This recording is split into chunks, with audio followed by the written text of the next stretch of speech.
Full system lockdown enabled.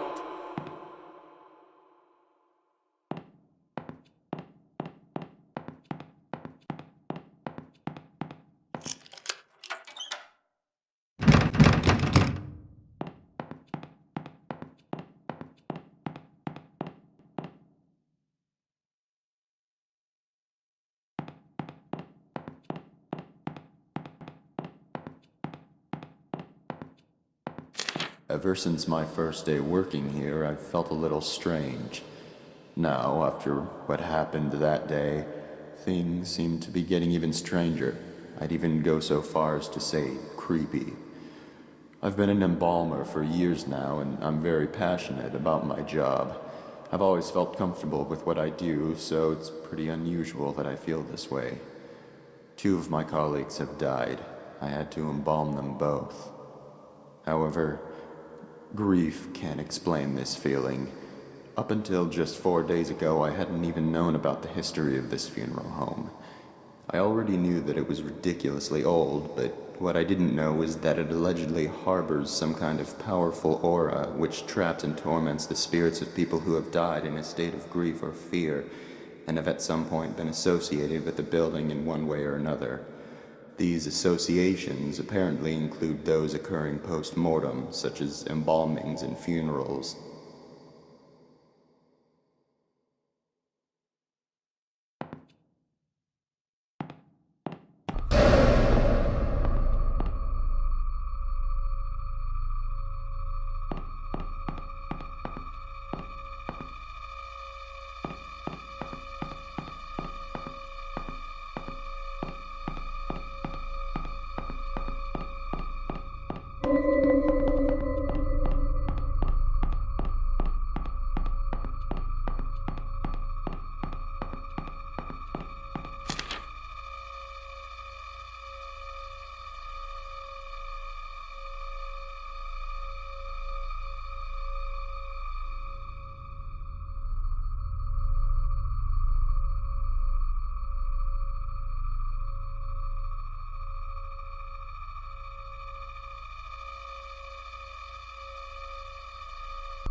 To make things even weirder, this place has a serious lockdown system.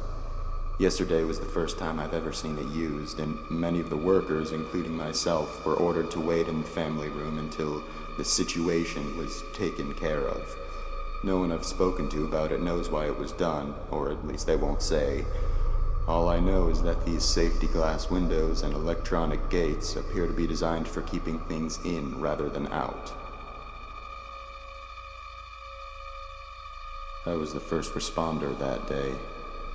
I was the first and only person to make it to Myrtle's side before she passed away. She managed to give Sullivan a parting "I love you" on that baby monitor, but that was the last communication they ever had. The last thing she ever did was give me that piece of paper. It was a short poem she had written for Sullivan earlier that day. She asked me to give it to him, and I promised her I would. Then she slipped away. I guess Sullivan had picked up by Myrtle's weak rasping in the baby monitor that something was happening to her, because soon after she'd passed, he came running into the hall from the upstairs arrangement room. But he was too late. She was gone. That's when he broke down.